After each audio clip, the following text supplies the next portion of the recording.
What is good, Ninja? OG over here from Player Essence, and welcome to another PE Nintendo Switch and gaming news video. Today we have some fantastic information for you guys. It's always good to start out the week right here with PE news, so thank you guys so much for joining me. But with that out of the way, let's go ahead and get right into it. So Dissidia Final Fantasy NT Open Beta has been detailed. Let's go. So a brief overview of the playable modes in the game. So Square Enix has detailed the open beta for Dissidia Final Fantasy NT, announced for Japan this past weekend at Jump Festa 2018. As previously announced, the open beta will take place from 18 to 23 JST on the following dates: December 23rd and 24th, December 30th and the 31st, and January 6th and the 7th. The following modes will be playable: Classic Match, a mode to play online 3 versus 3 party battles. Classic Match Solo, form a party controlled by only yourself and battle against players across the country.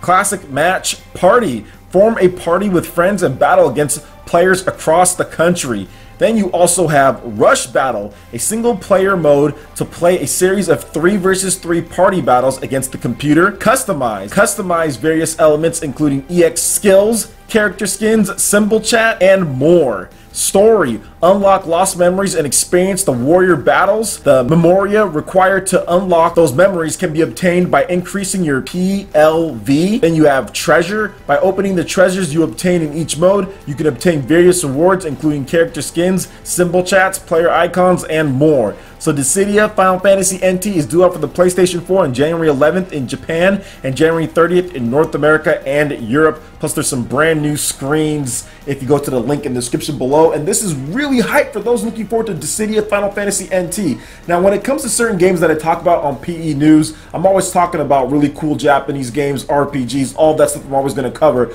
But what's cool about gaming is that there's more than just playing the game at this point. Even if you're not interested in playing the game yourself, you can still be interested in seeing the game and get entertainment and get enjoyment out of that. And this game right here, Dissidia Final Fantasy NT, is one of those games that I'm probably not going to be playing a lot or really at all, but I'm going to be enjoying the heck out of it after watching other people play, because I know there's a lot of people that have already been playing the beta and loved it, and I watched that, and I know there's going to be people who like get hardcore into this game and stream it for like 8 hours a day or whatever the case is. So I'm so down to watch them go through and level up and form parties and do all that. So it's going to be awesome to watch this game in action. I'm really looking forward to it. My Twitch on Xbox One is going to be lit when it comes to it, man, this January. So what do you guys think about Dissidia Final Fantasy NT on the PlayStation 4? You guys going to be picking this one up, participating in the beta? Let me know your thoughts in the comment section below. Alright, and moving into the next article here, we've got some brand new Nights of Azure 2 side story DLC that is now live. So the first Nights of Azure 2 DLC headed to the West last month in North America and Europe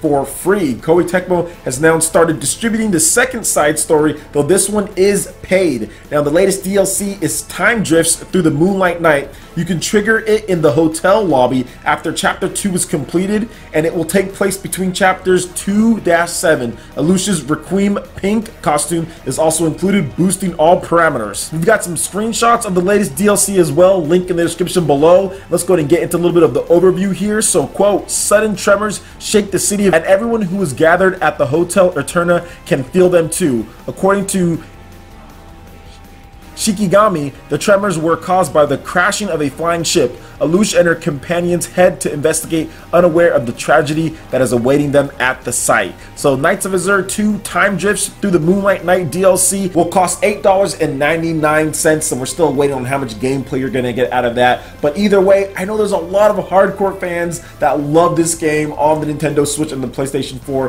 when it comes to Nights of Azure 2 Bride of the New Moon. There's some issues with the Nintendo Switch version, although there's been a couple patches that kind of smooth things out a bit. When I was playing it, the portable mode did not run well at all. I know the game still looked good in portable mode, but the frame rate took a little bit of hit. So it's that delicate balance that we've been seeing developers kind of come into. It's like, okay, you can drop the resolution in order to make sure it runs good if you have a bigger style game, or you can keep the resolution the way it is, but then performance might drop a bit. But from what I understand, it seems like it's been smoothed out a bit. Now docked, it was a little bit better. There were still some issues there, but I've been talking with some people, and people have said that it is better than what it was when it first launched. So how do you guys feel about Nights of Azure 2 Bride of the New Moon on the Nintendo Switch? I know the PlayStation 4 version runs pretty good. It runs at 60 frames per second. The Nintendo Switch version is 30 frames per second on there with some dips, but hopefully they got that smoothed out. And like I said, I have talked to some of you guys. You guys have let me know that it is better, so I might have to get back into it. But there are just too many games right now, and there's just this little game called Xenoblade Chronicles 2 that I'm playing, you know, with around 70 hours plus at this point and no signs of slowing down. I'm like on chapter 4 and I got 70 hours, so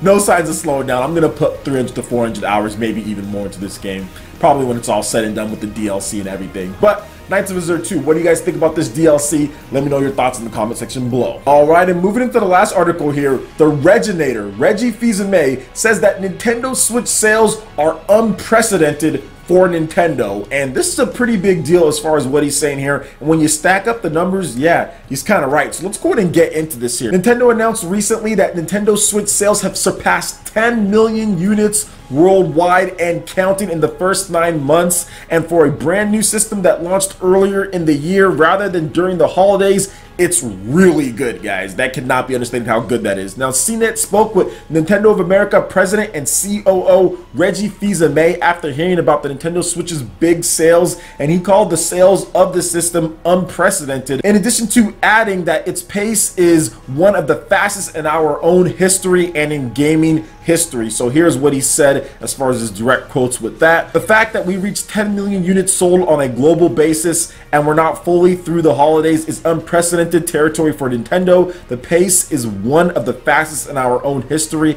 and in gaming history, and he's absolutely right. I want to break down what he says here because Nintendo launched in March, which you normally don't see for a home console, your main device. You see it sometimes for dedicated portables. I think Nintendo did that with the 3DS. They've done it before, but sales were not as fast as this. Nintendo has never sold this many units as far as in the time space without a holiday. 10 million units before the real Christmas hits, which is going on right at this point, that you really see sales just absolutely explode. I mean, November is always big, but December is also big as well, as far as people getting presents for their families and whatever the case is. So it's crazy to see the Nintendo Switch do this well, and I think the hardware and the concept and the design, the value proposition, there are so many reasons why the Nintendo Switch is selling, but I think the biggest thing as far as how good these sales are and how it's unprecedented is that we've never seen it before. The Wii sold right around this pace in the first 9 months, but it was launched during the holiday season.